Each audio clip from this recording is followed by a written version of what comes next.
আসসালামু আলাইকুম গাইস, আশা করি তোমরা সবাই ভালো আছো। আলহামদুলিল্লাহ আমিও তোমাদের দয়ায় ভালো আছি। প্রতিদিনের মতন আজকেও তোমাদের মাঝে রান্নার ভিডিও নিয়ে আসছি। আজকে বেগুন আলু শুটকি দিয়ে রান্না করবো। ফেউয়া শুটকি কড়াই বসিয়ে দিয়েছি, পরিমাণ মতো তেল, পেঁয়াজ, কাঁচামরিচ কুচি দিয়ে দিচ্ছি। পেঁয়াজটা ভাজা হয়ে গেছে, এখন দিয়ে দেবো শুটকি দুটা আগের থেকে ধুয়ে পরিষ্কার করে রেখেছি।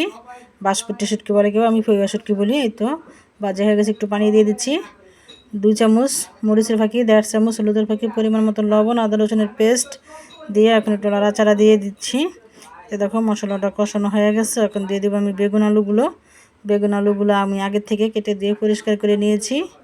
এখন দিয়ে দিচ্ছি বেগুন আলু, দিয়ে একটু পানি দিয়ে দিব। এই পানি দিয়ে আমি একদম রান্নাটা শেষ করব। তোমার আর কোনো পানি লাগবে না, এটাকে পোড়া পোড়া করবো, কোনো ঝোল রাখবো না। শুটকি দিয়ে বেগুন আলু রান্না করলে কোনো ঝোল রাখবে না, পোড়া পোড়া করলে সেই টেস্ট হয়। তোমরা এইভাবে করে খেয়ে দেখো, ইনশাআল্লাহ অনেক ভালো লাগবে। দেখো হয়ে গেছে। এখন দিয়ে দিব আমি ধনিয়া পাতা কুচি দিয়ে নেড়ে ছেড়ে দিব। দিয়ে এই যে দেখো একদম পোড়া পোড়া করে নিয়েছি বেগুন আলু শুটকি দিয়ে রান্নার রেসিপি। যদি তোমাদের ভালো লাগে তোমরা লাইক কমেন্ট শেয়ার করো। আল্লাহ হাফেজ।